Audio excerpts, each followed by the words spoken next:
hostile policy toward Russia. Yeah.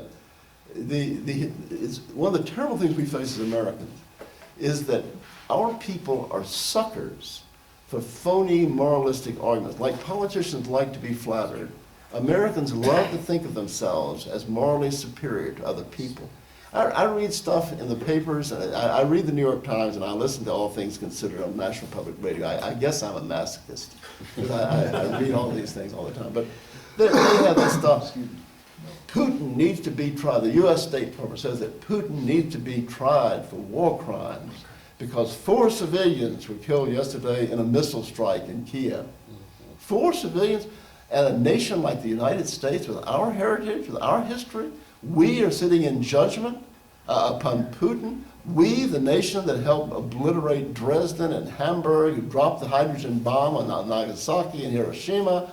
We, the nation that starved 500,000 Iraqi children to death, and whose Secretary of State, another non-American, another foreign-born, a woman from Czechoslovakia, Madeleine Albright, when she was asked about it on television in an interview, she didn't deny that our sanctions had caused the death of 500,000 Iraqi children. She sneeringly dismisses, that's just collateral damage. A death by starvation is a pretty horrible thing. And we have that, we have their blood on our hands as Americans. She has more than we, but we are allowing these people to use our power to commit these crimes all over the world in our name. I sometimes tell people, Americans had better hope that Christianity is false. They better pray to whatever gods they have, a lot of them, that there is no just God in heaven who will address these wrongdoings and pronounce judgment against the perpetrators. It's just outrageous. But that's what we did. And now we are funding this war. We have brought on this war. All Russia asked for was a treaty similar to the treaty that we entered into with Stalin in 1953 about Austria, by which Ukraine would be committed to neutrality, would not arm herself against Russia, and would not have foreign troops and weapons stationed there. That's all they asked. And Biden said, oh, that's never going to happen, but we're not signing anything. We're not signing anything. Well, the Russians went down that road before, after the fall of communism, in the Minsk Accords. The United States said we would not encircle Russia by adding these countries to NATO. We broke that statement. And when the Russians protested, they said, well, that wasn't in writing. That wasn't in writing. And now Biden's back to, oh, you can trust the United States. We're willing to say that. We just won't sign anything. So, of course, the Russians want a nation friendly to them in Ukraine. People ask me, are you pro-Russian or are you pro-Ukrainian? I don't. I'm pro-Russian and I'm pro-Ukrainian. These are two identical people with a minor linguistic identity. They have the exact same religion, the exact same church. They can understand each other. Kiev was the capital of Russia before the Mongol conquest. They are completely intertwined.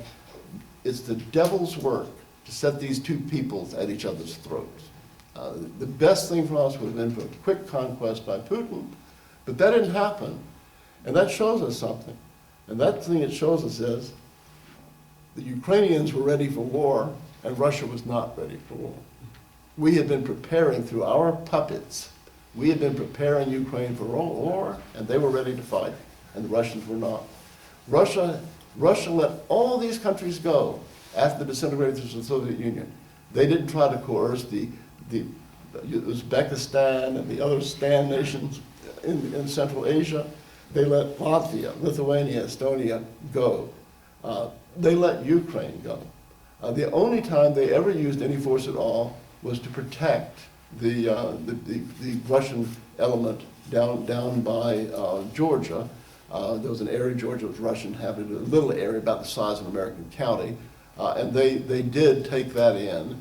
And John McCain, the odious U.S. Senator from Arizona, he said this was an act of war, and actually said we should go to war over Ossetia. Can you imagine such a thing? Anyway, it is remarkable that this evil empire disintegrated with as little violence and loss of life as it did. And that's due to the restraint of the Russian government. But they get no credit for that. They get no credit at all in our media. Instead, we hear about the 4 civilians and that we should go to, there have to be Nuremberg trials for the Russians and so on. This is just, Americans have no idea. They don't seem to be able to connect the dots. And one of the bad things about it, I know I speak critically of America as I do of the South. And I tell people, Southerners sometimes get mad at me because as a Southerner, I know what's wrong with the South. I tell them, I'm a Southerner, I know what's wrong with the South.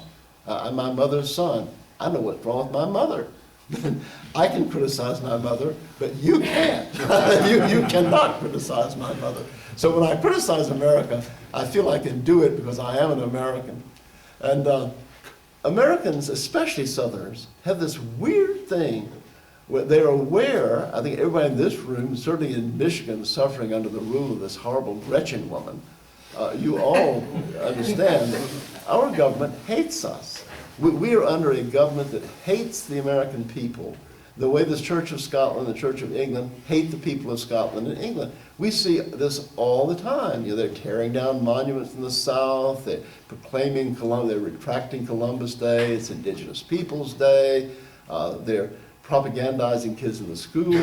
Now they're performing these barbaric things that the worst kind of child molester would not have done. 10 years ago, if you'd had somebody castrating 10-year-old boys and cutting the breast out of 12-year-old women, they'd be recognized as the most horrific, despicable child molester man. And now it's funded by medical insurance and is promoted all over America.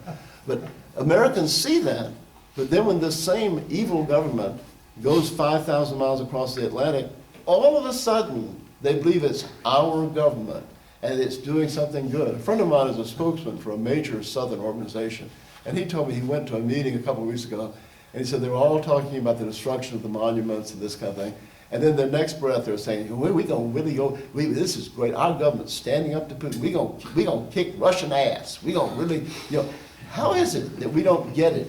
That the foreign policy we pursue abroad is exactly the policy that the United States government pursues here. It is anti-us. It's anti our great European Christian family that I spoke of when I talked about the need to know who we are. You see it blatantly. One of the most blatant examples was in Serbia. They always dress up this foreign policy in these moralistic terms. We're fighting to free the women in Iraq and Afghanistan. We're fighting to free the homosexuals. We're fighting for democracy. We're fighting for this. It's always some kind of moral thing. And if you look at it, the moral issue is always inconsistent. We're fighting for democracy in Syria with the help of Saudi Arabia. Saudi Arabia is a good country. No talk about democracy there, and I don't want democracy for Saudi Arabia. I'm not for democracy. But anyway, if you watch, that you determine the truth about somebody by watching for the inconsistencies, the difference between what is said and what is done.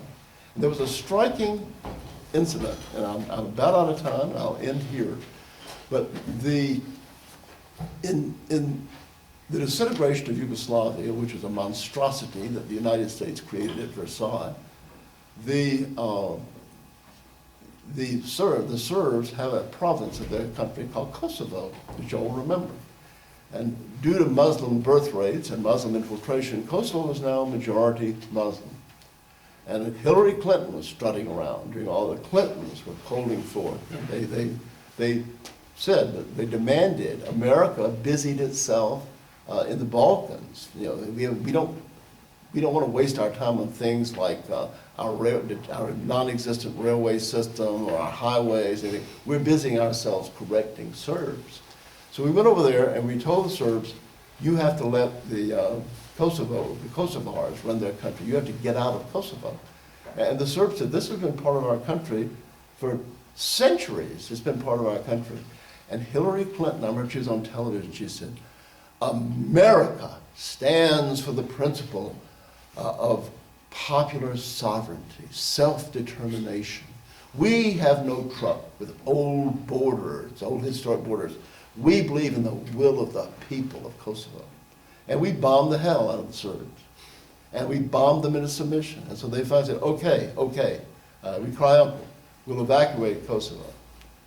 And the people of northern Kosovo, the northern fifth, they're Serbian Orthodox. And so they said, okay, we'll let the southern 80% basically become Albanian, but we'll join Serbia. And I saw Hillary Clinton on television saying, America has always stood for the protection of historic national values. Now, the only connecting thread here is that it was consistently anti-white, anti-European, and anti-Christian. That was the only connecting thread. And that is what connects our foreign policy from 1908, when we had a president that didn't do what he was ordered to do by Jacob Schiff, down to the present. So that's it. There is no reason why Americans and Russians should not be friends. There's every reason why we should be friends, and we have no business instigating and funding and arming this conflict between brother peoples. Thank you very much.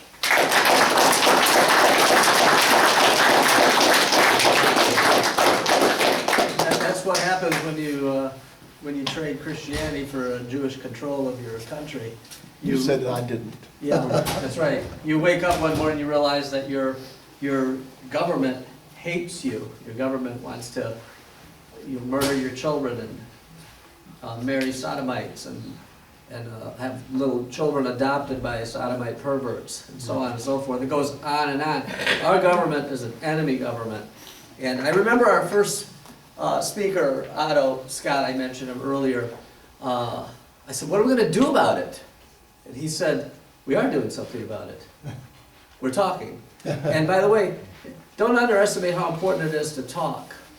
I mentioned the Jewish control of our government, of the State Department, and so on and so forth. This is an undeniable truth. So I can tell you this, there are people that don't want us to talk. There are people that don't want us to say that. In fact, we very often self-censor. We have to not say certain things so that we don't offend someone or become some kind of a pariah, in our own country, in our own neighborhoods. It's unacceptable. And so I'm not going to play that game anymore.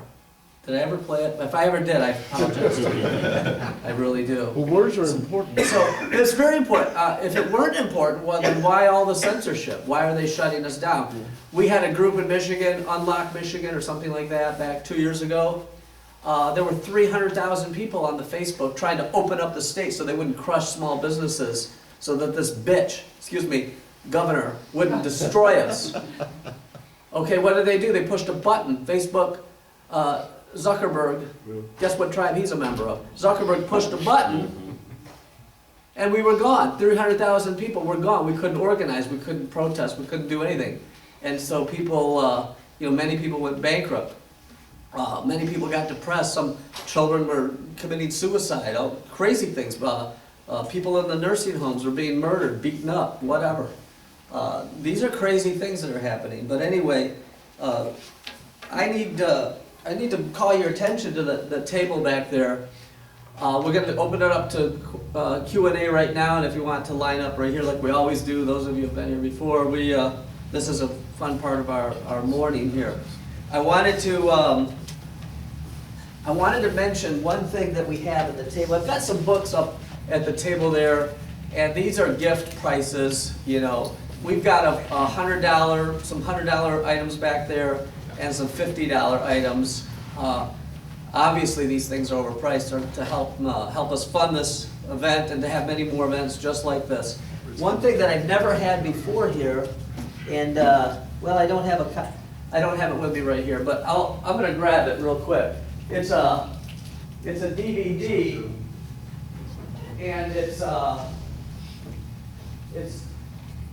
called Sacrificing Liberty. Is there anybody in this room who's heard of Sacrificing Liberty, this DVD? Anybody? One person. Two. This is probably the best produced documentary of what happened in 1968, wasn't it? No. 67. 1967, on June 8 of 1967, when Israel attacked the United States and murdered over 30 sailors on a boat in the Mediterranean. So this is a 4-part documentary. It is riveting. It is extremely well produced. You might say, gosh, it's really long.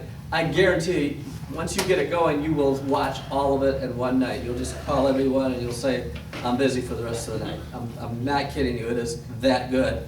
And I highly recommend it. So if we, this is just one of the things at the table there.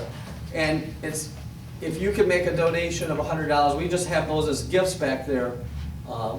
The current best-selling book in America is on that table, and a few other books and a couple of DVDs. We have also have the 2,000 Mules DVD. There's only one of these. This is it. So try not to fight over it.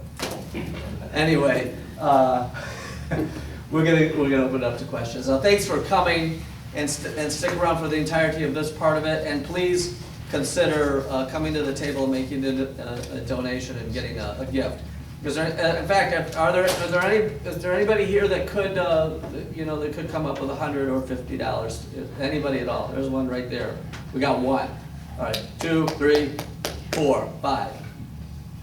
Okay, well, we're gonna get to at least 500 today. That's it. No, I'm sorry. You just wanted to speak. No, I'm You're in. Yeah. You're all in. All right, we're all in. I'm all in. Yeah. I got a Okay. good hand. All right, very good. All right, who's first? Come on.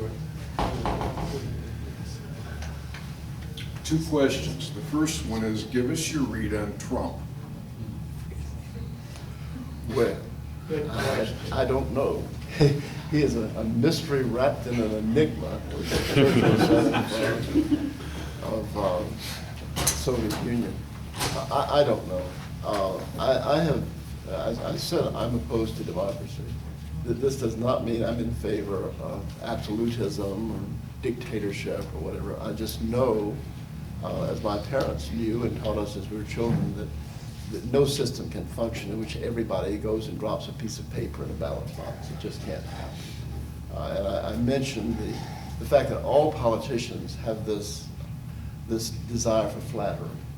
My father was a moderate monarchist, which is remarkable. He was descended from a general in the Revolution. All of our ancestors supported the revolution against Britain. But he used to say that even though the monarchy has no power, just the fact that in the United Kingdom, when you go into a post office, it's the Queen's picture up, and not some vote-grubbing politician who represents one political party who has his picture up in the post office.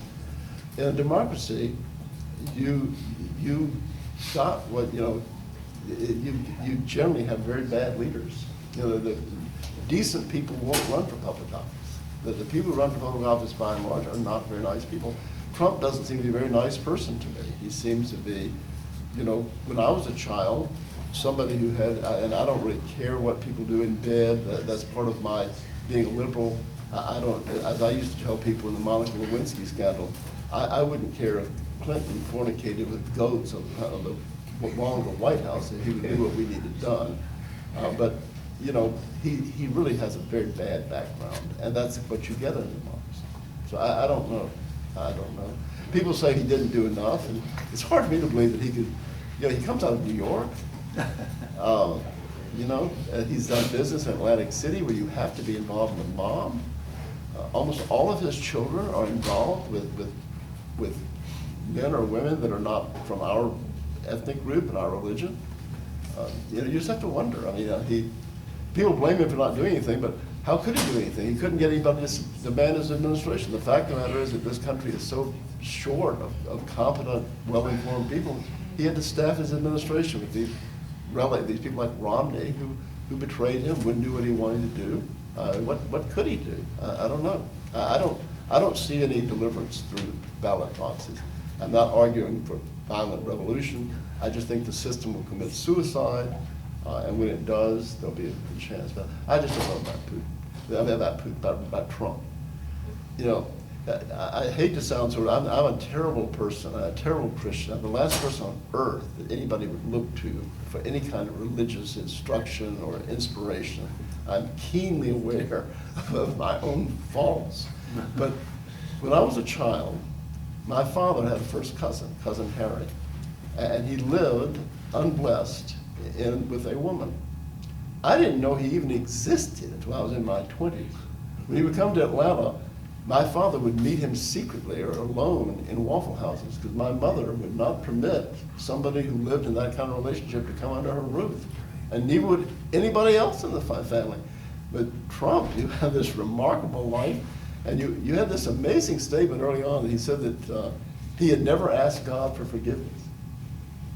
Well, you know, as an Easter Christmas Christian, as someone who goes to weddings and baptisms and funerals, he's a Presbyterian like me. It's a standard part of our ceremonies, as it is with every other major Christian denomination. Virtually every service, at a funeral or a marriage, the congregation recites the Lord's Prayer. He has to recite the Lord's Prayer 1,000 times, even if he isn't a regular churchgoer, in which you ask for forgiveness. So I don't know. I guess he wasn't paying attention. So I don't know what to make of it. I would vote for him again. I voted for him twice, but you know, there's just not much on the menu in a democracy.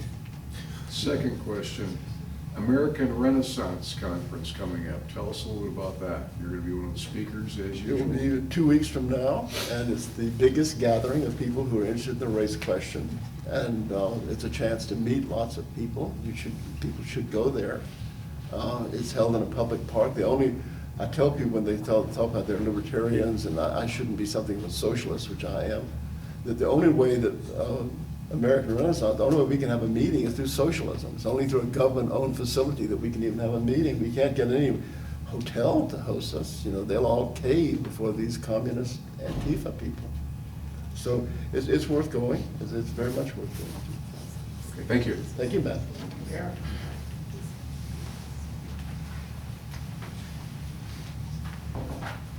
Hello. Hey. So my question, this might be a big question, but you know, I look at the war that's going on now, and to me, I don't see how Russia loses the way things are going. And what kind of inflection point, paradigm shift does this represent to the next decade or more? Well, I disagree. I don't see how Russia can win. The thing is a tragedy for Russia.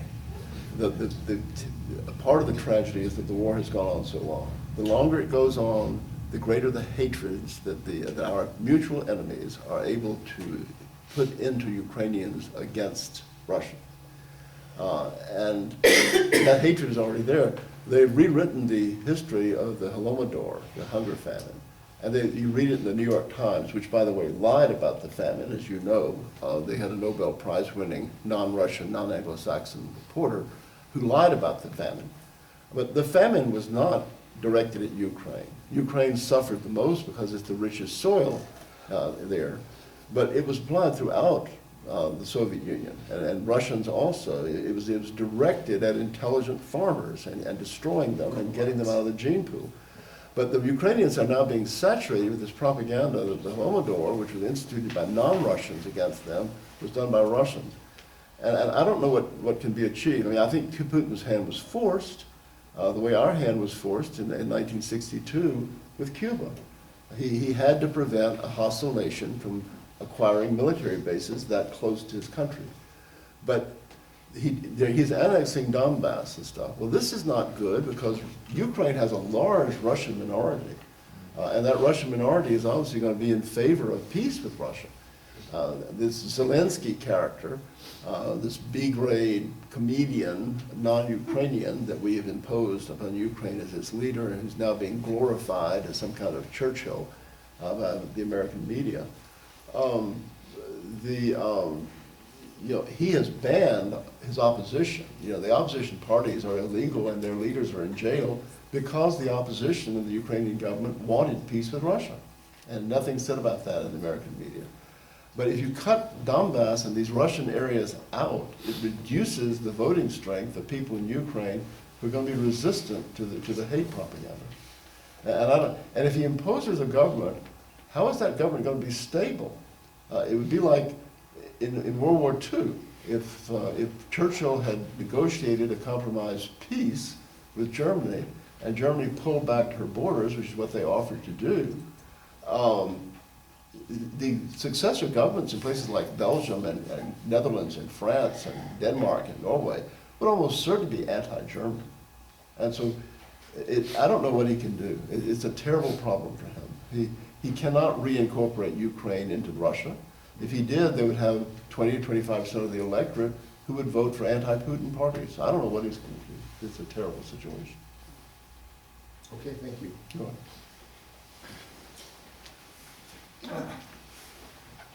Здравствуйте, как дела? Здравствуйте. Как поживаете? So, just a couple comments and then a couple questions. First, on your comment about you don't believe in democracy. I don't believe in democracy unless it's a Christian democracy. I think democracy can work if people are heartfelt Christian believers, but we are a republic, not a democracy, and I think that's a nuance that sometimes people don't understand. The other point I want to make, just before I launch a question at you as well as the audience, is that, because I'm going to be critical, Oh, okay? please do. And You're in a big not club. of you per se, but I just want to say that I'm not pointing the finger without having been very vocal myself and standing up. Point away, point away. Okay, I'm a professor at Michigan State University in the College of Business, and about 2 years ago, our dean asked us to read a book called White Fragility. And I looked through that book, I outlined all of the Marxist precepts in that book, and I sent an email to my dean and the entire college, all faculty, all staff. And I had Bible verses. Why are we trying to talk about how we can get together with this kind of divisive book? What about what the Bible says about love one another? I took a lot of flack from it, okay? I'm sure you did. But more and more people are beginning to realize why I did. So my question and my challenge is, you know, there's a lot of Christians in my college. Do you think anyone stood up to support me? Do you think one person stood up publicly to support me? Now, I got some private email messages from people, but people were absolutely, people are terrified to speak up. People who have tenure, they can't get fired, won't speak up. And where has the church been? You talk about, you know, the Episcopals and the Presbyterians and the Roman Catholics, and all this stuff has gone on in our country, and all this satanic, demonic crap that you've so, you know, eloquently described. Where the heck has the church been? Cardinal Maria Vigano said there's a deep state in the Catholic Church, and I think there's a deep state in a lot of churches. Oh, absolutely. And they're children of the devil, okay? And they're not Christian. And where is the church? Why haven't people spoke up against the millions of children slaughtered by abortion, against transgenderism? No one speaks up. There's a priest in Pinckney who does regularly, but he's little known. Well, you make my point. You make my I point. don't see any Father point. Methodius. The ones who speak up usually get shut down, and most people don't speak up because they're deceived. That's my thought. Well, I It think sucks, people but are it's reality. afraid. But, I mean, how are we going to change things if the Christian church won't even speak up? Well, I am a very bad Christian, I said, but Christ said the gates of hell will not prevail against it. And as a Calvinist, I don't have to believe in the organizational church to the extent of Roman Catholic. I believe in the metaphysical church, and that would reassert itself. Teaches submission. But I have a story for you, which your statement provoked. Okay. And I see nothing wrong with what you said. I was expecting real criticism, which is fine with me. There's lots to criticize. But some years back, when in the early days of the meltdown of the Soviet system, a fellow came to Atlanta named Dr. Chetchuk. He's one of these Polish Slavs that has the 15-letter name with only 2 syllables. eight consonants in a row. But anyhow, he was on the board of directors of Solidarity. And I went out to eat dinner with him. He gave an afternoon speech, and then we met for dinner. And this was several days after the first anti-communist demonstration was allowed in the Soviet Union since the revolution. And National Public Radio was poo-pooing it. They always poo-pooed any kind of anti-Semitism. Oh, no one's going to come to this demonstration except a few old women, the icons, and some refused things. The people in the Soviet Union loved their system. Well, and they also let it out that they also are not allowed to advertise the meeting on the airways or anything. They're having to hand out pamphlets at subways. Well, the demonstration had come several days earlier, and 5